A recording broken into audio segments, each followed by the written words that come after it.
for Human Rights. Sir, you have the floor. Monsieur le Président, Excellencies, distinguished delegates. As we meet, conflicts are spiraling. The military escalation between Israel and Iran is deeply worrying, and I join all those appealing for de-escalation and urgent diplomatic negotiations to end these attacks and find a way forward. And I call for full respect of international law by both sides, in particular the protection of civilians in densely populated areas. Meanwhile, climate chaos is raging on, and in every region of the world, economic uncertainty is taking root, while technology is developing uncontrolled and at dizzying speed. Behind each crisis, people are suffering. We must never lose sight of this fact. The United Nations was founded to end war, reaffirm faith in fundamental human rights, and promote justice and international law. For 80 years, those promises helped to deliver a greater measure of peace and sustainable development. Life expectancy increased by 25%. The number of people with a basic education doubled. States agreed on a wide-ranging laws of war. They adopted treaties on women's rights, on the environment, on disarmament, on preventing genocide. Despite edging close to nuclear annihilation several times, reason prevailed. Our global agreements have proven themselves over decades, providing a vision for a better future. Today, we see dramatic steps to weaken them, creating a more dangerous world for us all. Can we sit by as global security and prosperity are undermined? Will we watch the rule of law as the rule of law is eroded? Can we continue as usual while powerful countries cast aside the agreements that underpin our lives? Can we risk massive conflict based on leaders' personal assessments and agendas? We must ask ourselves, is this the world the framers of the Charter imagined? And we must answer with the strongest possible defense of international law and human rights. The current trajectory of escalating conflict and blatant disregard for international human rights and humanitarian law is indefensible. Civilians are deliberately attacked, parties to conflict starve and rape as weapons of war, life-saving humanitarian aid is obstructed, and humanitarian aid workers are targeted. And accountability is often absent. Mr. President, Israel's means and methods of warfare are inflicting horrifying, unconscionable suffering on Palestinians in Gaza. More than 55,000 Palestinians have been killed, including many thousands of children, according to the Ministry of Health in Gaza, and the attacks continue unabated. Israel has weaponized food and blocked life-saving aid. I urge immediate, impartial investigations into deadly attacks on desperate civilians trying to reach food distribution centers. Disturbing, dehumanizing rhetoric from senior Israeli government officials is reminiscent of the gravest of crimes. And Israel's refusal to allow international journalists to report from Gaza has helped its armed forces and Hamas to avoid transparency and accountability. The facts speak for themselves. Everyone in government needs to wake up to what is happening in Gaza. All those with influence must exert maximum pressure on Israel and Hamas to put an end to this unbearable suffering. In the West Bank, no day passes without attacks by Israeli security forces and settlers killing, detaining and forcibly displacing Palestinians. Settlements are illegal, annexation is illegal. And attacks on Israelis by armed civilians also continue in both Israel and the occupied West Bank. All of this is deeply worrying. Only an immediate ceasefire leading to a two-state solution with Gaza as an integral part of a Palestinian state can offer sustainable peace. All Israeli hostages must be freed immediately and unconditionally. All Palestinians detained arbitrarily must be released. I am concerned by air and drone strikes by Israel in Lebanon, including in southern Beirut, which have killed civilians and destroyed homes and medical facilities. I urge full respect for the ceasefire to enable reconstruction and the return home of displaced people on both sides of the border. At this critical juncture, it is key for the international community to support the Lebanese government's efforts for much-needed institutional reforms and socio-economic recovery. In Ukraine, as ceasefire talks stall, the conflict is escalating. Civilian casualties have increased significantly this year as Russian armed forces used long-range weapons against cities and drones in frontline areas. While there have been exchanges of prisoners of war and, in some cases, civilian detainees, many are still in captivity. I urge the Russian Federation and Ukraine to commit to a full exchange of prisoners of war and for the immediate release of Ukrainian civilians detained in Russia. We urgently need a comprehensive ceasefire leading to a peace agreement in line with the UN Charter and international law. Sudan is plunging deeper into chaos and lawlessness without the attention this situation demands. Hostilities have intensified in North Darfur and Kordofan, marked by grave violations of international humanitarian and human rights law. My office documented a tripling in the number of arbitrary killings of civilians between February and April. This was largely due to summary execution by the Sudanese armed forces of alleged collaborators in Khartoum. I remain deeply concerned about the situation in Al-Fasher, which has been under siege by the Rapid Support Forces for over a year. I'm horrified by widespread sexual violence, including against children, and attacks on humanitarians. I urge the international community to press for a political solution, to stop the flow of arms, and to curb the business interests that are fueling this conflict. All parties must be held accountable. In Myanmar, the military exploited the turmoil caused by the earthquake in March to double down on attacks against civilians, while restricting humanitarian access even further. Military operations have continued with reports of attacks on schools, religious sites and other protected locations. This violence must end. I urge the parties to comply fully with international law, including the measures already ordered by the International Court of Justice to protect the Rohingya. I remain deeply concerned about the human rights situation in the east of the Democratic Republic of the Congo, and I will provide a briefing later today. The escalating hostilities in South Sudan are extremely worrying, threatening the country's already fragile peace process. In the first quarter of 2025, my office documented that 739 people were killed, more than 650 injured, almost 150 abducted, and 40 subjected to sexual violence.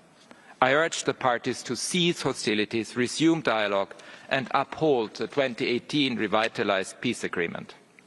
I was horrified by the attacks near Pahalgam in India-administered Kashmir. The perpetrators must be brought to justice. I urge both India and Pakistan to ensure the ceasefire holds, to prevent hateful rhetoric and disinformation, and to re-establish essential water-sharing arrangements.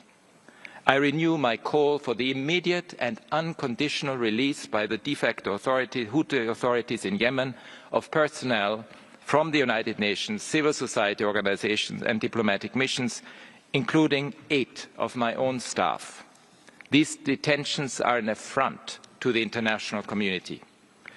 Monsieur le Président, un certain nombre d'autres President, a certain number of crises also require close and urgent attention. Haiti is collapsing into a tumult marked by huge suffering.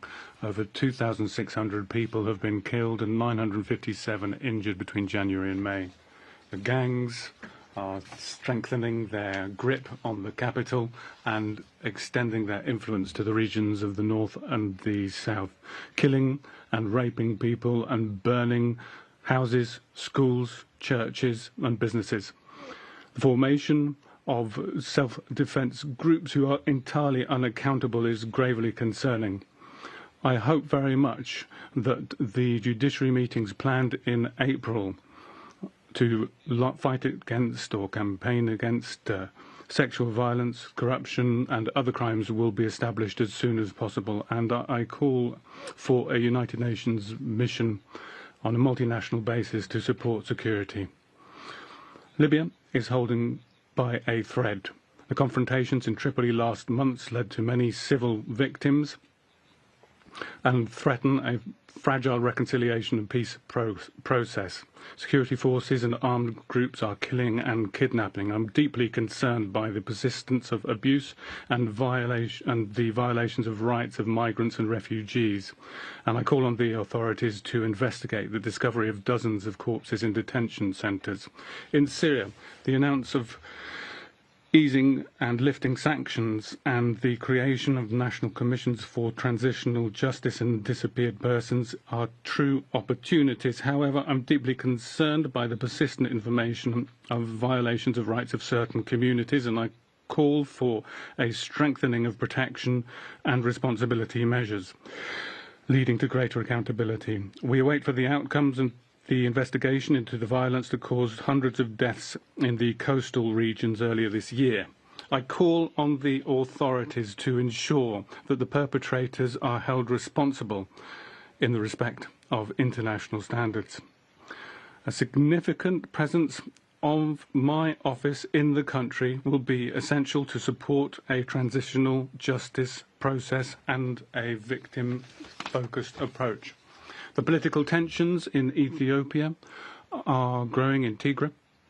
I would invite all stakeholders to undertake a constructive dialogue and guarantee the implementation of a ceasefire. I would call on the authorities to protect the civil space, which is so essential in the run-up to elections next year.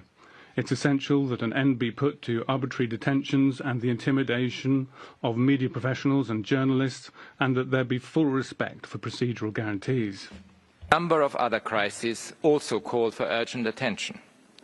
Military authorities in the Sahel have consolidated their grip on power, frustrating the democratic aspirations of their people while the human rights situation worsens.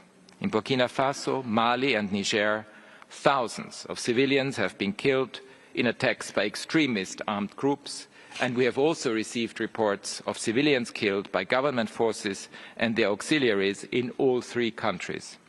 All responses to security threats must respect international law. I'm concerned by growing instability in Nigeria, which threatens to spill across borders. Armed groups have intensified killings, abductions, sexual violence and forced recruitment, while intercommunal violence between farming communities and herders is increasing.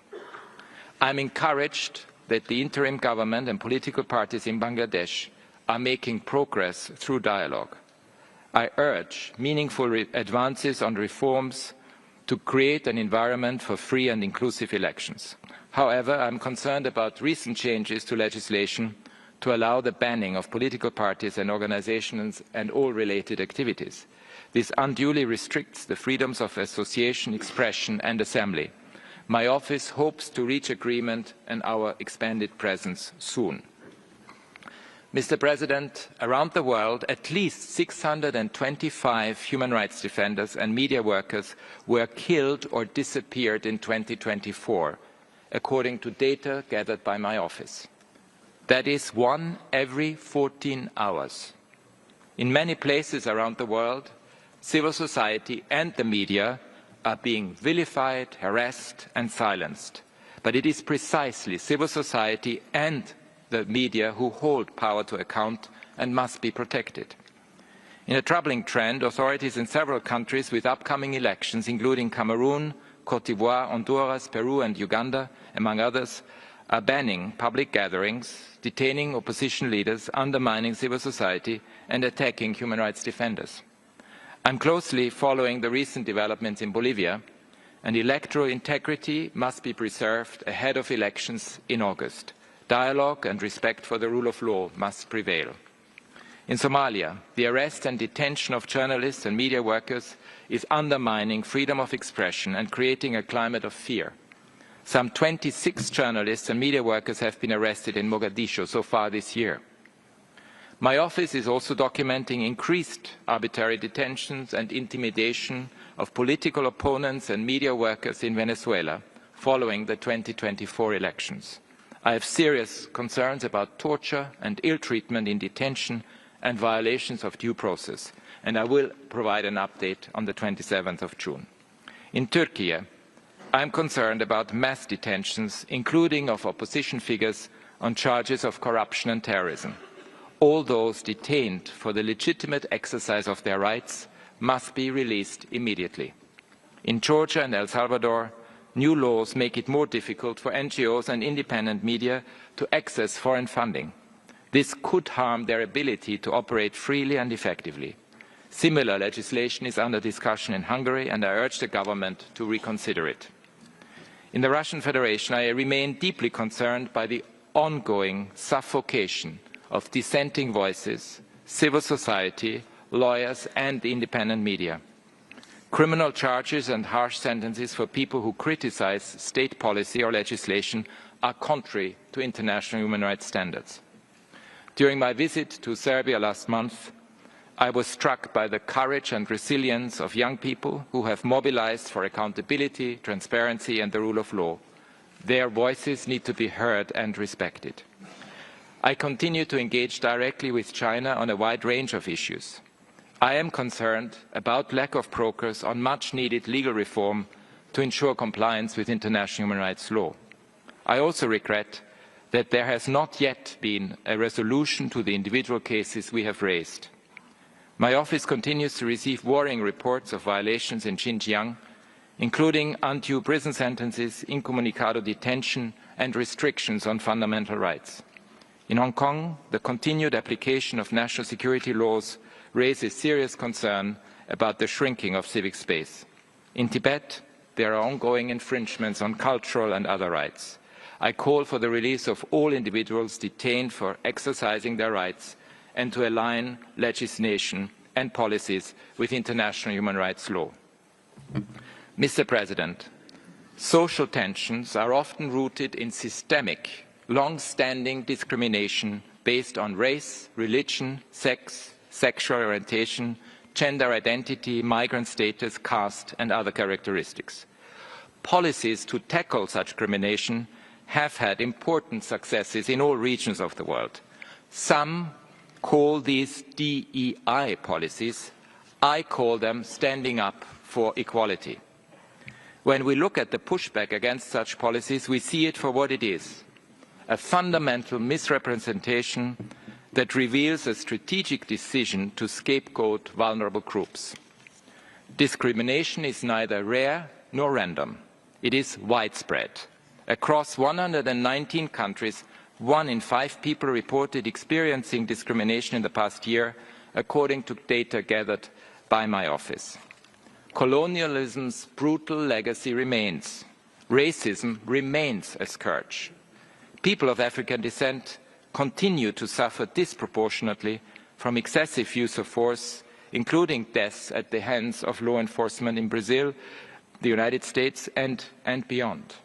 Data gathered by my office shows that worldwide women face discrimination at more than double the level experienced by men. In parts of the Russian Federation and the United States, there are severe restrictions on women's reproductive rights and rights to health care. These rights are essential to women's participation and leadership in every aspect of life. More broadly, I call on all states to implement gender quotas for women's political representation, and I regret that some countries are abolishing them. In Iran, I note the temporary suspension of the so-called hijab law, and I urge its full repeal, along with all related laws and practices that restrict the rights of women and girls. And in Afghanistan, the de facto authorities continue to enforce a systematic policy of erasing women and girls from public life. Even their voices are silenced outside the home, and women are banned from higher education and most employment. Disability rights also face pushbacks after years of progress. Some countries are reducing accessibility and cutting funding for access programs, and influential figures have openly mocked people with disabilities. LGBTIQ+ people continue to face legal restrictions, hate speech, and even violence. In West Africa, draconian laws threaten to criminalize consensual same-sex relations and restrict the work of human rights defenders supporting LGBTIQ+ people. In Argentina and the United States, government officials have made statements vilifying transgender and non-binary people while restricting their rights. Georgia, Hungary, Slovakia and Turkey are among countries that have adopted or are considering laws that could prohibit LGBTIQ+ advocacy and ban pride marches and educational material in schools.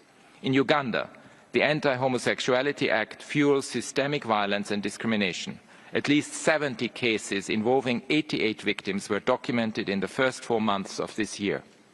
Migrants and refugees are also targeted by hate speech, unjust legal restrictions, scapegoating and other forms of discrimination in many parts of the world. In Tunisia, anti-migrant rhetoric from public officials has fueled physical attacks and online hate campaigns.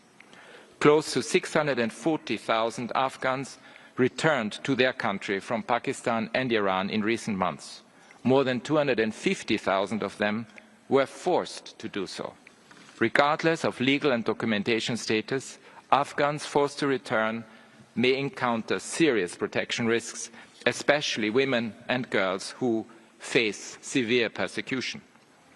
Migrant workers from Myanmar face deportation from Thailand, sometimes followed by conscription into the Myanmar armed forces. I am disturbed by reports that the immigration authorities in the Dominican Republic deported pregnant women migrants from Haiti and those who had just given birth. Here in Europe, I am concerned that several leaders recently called for changes to the interpretation of human rights law on complex issues of migration governance. I urge EU countries to put human rights at the center of new regulations on returns and migration governance more generally, including by expanding safe and regular pathways. In the United States, the arrest and deportation of large numbers of non-nationals, including to third countries, raise serious concern over respect for their rights. As people protest against these developments, I urge the authorities to respect the right to peaceful assembly and to uphold human rights in law enforcement, including by refraining from any resort to military force when civilian authorities are capable of maintaining public order. Mr. President, distinguished delegates, as disturbing as all this pushback is, we must not fall for the hype. This is not a global phenomenon. The vast majority of countries around the world continue to support the expansion of human rights and fundamental freedoms. Half the world's population now benefits from effective national human rights institutions that work with my office. That figure has tripled in the past 2 decades. And policies to promote equality are working. In Brazil and Nigeria, for example, quotas for minorities and marginalized groups have contributed to greater representation in education and employment. Countries including Bolivia, Chile, Fiji and Peru have implemented initiatives to promote the participation of indigenous peoples, including reserving seats in national parliaments. The government of Guatemala has started to hold monthly meetings with indigenous peoples and people of African descent, leading to several local agreements on territorial claims. Thailand recently became the first country in Southeast Asia to legalize marriage equality. Timor-Leste recently passed a law stipulating that police must carry out their duties without discrimination based on gender or sexual orientation. Pakistan has outlawed child marriage in Islamabad, a historic legal breakthrough. The first resolution on discrimination based on work and descent, adopted by the African Commission on Human and People's Rights, is an important step to address deep-seated stigma. In Somalia, the new National Disability Rights Bill provides a framework for action and inclusion. And around the world, I am pleased to see governments working to implement their pledges under our Human Rights 75 initiative. with new laws on access to information, reforms to criminal justice systems, and stronger engagement with human rights mechanisms. Mr. President, many of the poorest people in the world are falling even further behind, with their rights to food, health and adequate standard of living under assault. The 2030 Agenda for Sustainable Development is slipping out of reach. More than half of low-income countries are currently in or at high risk of debt distress. Many are also on the front lines of the climate crisis, and the development finance they desperately need is dwindling as major economies shift their priorities, expand defence budgets and cut development finance. The recent imposition of soaring tariffs may seem like a high-stake poker game with the global economy as the bank, but the shockwaves of a trade war will hit least developed countries with the force of a tsunami. Caribbean countries and small island developing states are among those that will suffer most. The impact on countries with large export sectors, including Bangladesh, Cambodia, Sri Lanka and Vietnam, could be devastating. Higher tariffs could put healthcare, education and a nutritious diet out of reach for many. Higher tariffs could also roll back gains on gender equality, as they have a disproportionate impact on women working in low-paid manufacturing jobs. Many least developed countries have no social safety net, leaving people utterly unprotected. I'm deeply disturbed by approaches that treat the poorest people on Earth as collateral damage. Long-term global stability requires a fundamental shift to human rights and sustainable inclusive development, not trade wars or arms races. My office is working around the world to realize the right to development. We are supporting over 80 projects in 38 countries, from Belize to Jordan and Kenya, with budget analysis, advice on debt servicing and policies that promote a human rights economy. Señor Presidente, las tecnologías digitales y los sistemas. Digital technologies and artificial intelligence systems offer huge potential, but also they have a dark side.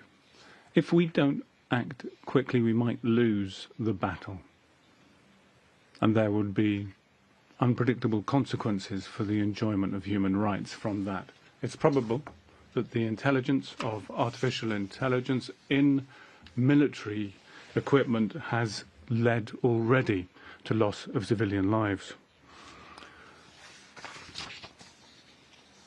The possibility of supervised, or rather the possibility of surveillance through artificial intelligence is a grave risk to freedom of expression and privacy.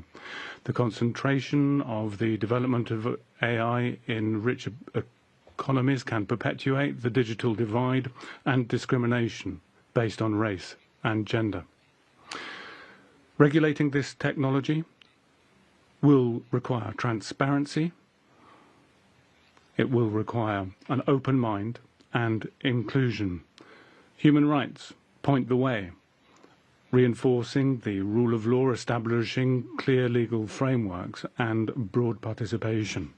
I reject the argument that human rights somehow stifle innovation. On the contrary, innovation that ignores human rights has led to terrible consequences, from an algorithm that unjustly deprived families of social support to border screening that relies on profiling. Human rights are essential for innovation that delivers for people and planet, not just profits. I welcome steps towards mandatory human rights due diligence in the development, deployment and use of AI technologies. Brazil, the Republic of Korea and the EU are considering such legislation. In some cases, data protection authorities are stepping up. Australia, France, Italy and the Netherlands took legal action against a facial recognition company for breaching people's privacy. Momentum is also building towards protecting workers. For example, the Hollywood Actors Union reached agreement with major studios on the use of AI in filmmaking. But we need much more. Many countries lack the legal frameworks and resources to meet the challenges posed by AI, and could miss out on the opportunities it offers. The coming months will see critical decisions about regulation, including the establishment of 2 United Nations mechanisms. For the technology we want, these decisions and mechanisms must reflect the firm human rights commitments that are not least included in the Global Digital Compact. Mr. President, distinguished delegates, populists and authoritarians are working hard with their so-called culture wars to distract people from today's very real problems. But there is an alternative. It lies in more human rights, not less. Human rights provide stability and security in our troubled times. They are a bridge between governments and people, between generations past, present and future. And they are guardrails on power, especially when it is unleashed in its most brutal forms. The painstaking work of investigating and reporting abuses and violations, supporting human rights institutions, and addressing human rights emergencies are the best tools we have to prevent and mitigate conflict and to build peace. I am therefore deeply disturbed by attacks on the international institutions that underpin our rights, including the International Criminal Court. Sanctioning judges and prosecutors at national, regional, international levels for doing their jobs is an assault on the rule of law and corrodes justice. This is only the latest in a series of attacks on multilateral institutions and mechanisms, including the United Nations, the International Court of Justice, special procedure mandate holders and more, and they must stop. I'm also deeply troubled by funding cuts to my office, to the human rights mechanisms and to our partners in civil society. Nearly 3/4 of our partner organizations told my office they expect to lose more than 40% of their funding. That means fewer early warnings, less advocacy for people who are wrongly imprisoned, fewer investigations into abuses and violations, and less accountability. Funding cuts to my office and the broader human rights ecosystem offer comfort to dictators and authoritarians. But the vast majority and our global security will suffer. At this testing time, we need governments and societies to stand up for human rights in word and deed. Thank you. Merci beaucoup. Merci, Monsieur le Haut-Commissaire. Thank you, Mr. High Commissioner. I would like to remind all participants that the interactive dialogue on the annual report of the High Commissioner will begin tomorrow morning. We will now take a short break before we turn to the enhanced interactive dialogue on the situation of human rights in Afghanistan.